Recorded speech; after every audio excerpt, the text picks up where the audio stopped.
Okay, so guys, ganito magpalit ng skill, no? Ang gagawin nyo, nakikita nyo yung button sa baba. Katabi ng walk na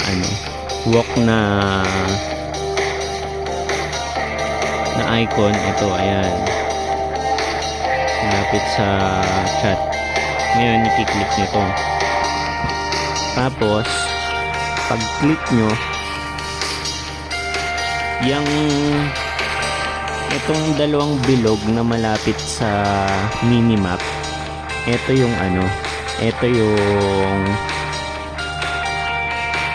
lagayan ng paths. Yan. So dyan yung ilalagay yung MP, dyan yung paths, yung red paths.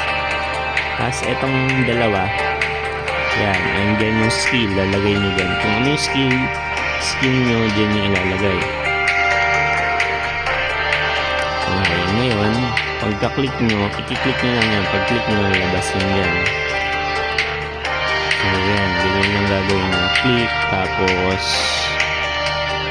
lalabas yan. So, ayan, click, tapos click nyo lang, and end. Tapos, pag tapos na kayo, gagawin nyo lang, check nyo lang. Okay, so ayun, makikita nyo naman yung nasa taas na skill, may nakalagay na parang paths yung itsura. Okay, so ayun, normal skill. Tapos, ayun. So, ganun lang siya guys. Yung number 1, 2. 1, 2. Yan. Yung 2, ayan siya. Ayan, nakikita nyo naman yung 2, lagay nyo na extra skill. So,